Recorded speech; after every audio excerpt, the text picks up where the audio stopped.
എന്റെ ഓരോ ശരീരഭാഗത്തും അവരിത് തേക്കുന്നുണ്ട് കേട്ടോ. സുഹൃത്തുക്കളെ, അടുത്തൊരു ബെല്ലോടുകൂടി നാടകം ആരംഭിക്കുകയായി.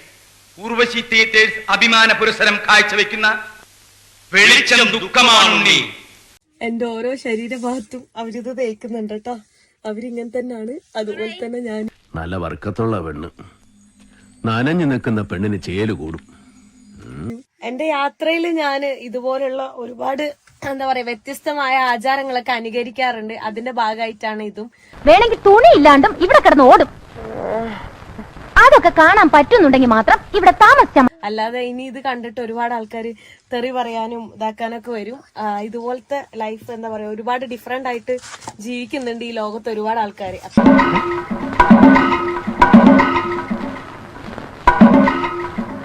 പറഞ്ഞിട്ട് പോയതുപോലെ തുണിയിലാണ്ട് വന്ന് നിൽക്കണു.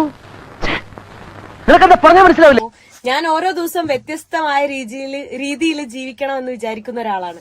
എന്റെ കൈയിന്റെ കളർ നോക്കി അവരിതേ മൊത്തം എന്നെ ഇങ്ങനെ കുളിപ്പിക്കുവാണ്. ഇങ്ങനെയാണ് അവര്. എന്റെ ഉണ്ണി നിനക്കെന്താ കുറച്ച് വെള്ളം കൂടെ കോരി കുളിച്ചാ പോരെ? അത് തന്നെ, അതിനായി ഏപ്പറത്തിന്റെ പോസ്റ്റർമാരിങ്ങനെ നിൽക്കണ്. വൃത്തിയായിട്ട് വെള്ളം കോരി കുളിച്ചാൽ മോളെ. ഞാൻ കുളിക്കുന്നത് അല്ലാതെ അവര് വെള്ളം വെച്ചല്ലാട്ടോ കുളിക്കുന്നത്. എന്റെ കാലിലെല്ലാം ഞാൻ ഇവരുടെ മേത്ത് ഇട്ട പോലത്തെ സാധനം ഞാനും ഇടുവാണ്. മാരാത്ത ടെലിവിഷനിൽ കാണാം അങ്ങനെ പറയണ ഒരു ഇളക്കക്കാരിയെ. അതുപോലെ ഒരെണ്ണം ഭൂമിയിലേക്ക് ഇറങ്ങി വന്നതാ. അത് ഇവർക്ക് എന്താ പറയാ പ്രൊട്ടക്ഷൻ ആണ്. അതായത് തണുപ്പിൽ നിന്നും ചൂടിൽ നിന്നും എല്ലാ പ്രാണികളിൽ നിന്നും എല്ലാം പ്രൊട്ടക്ഷനാണ്.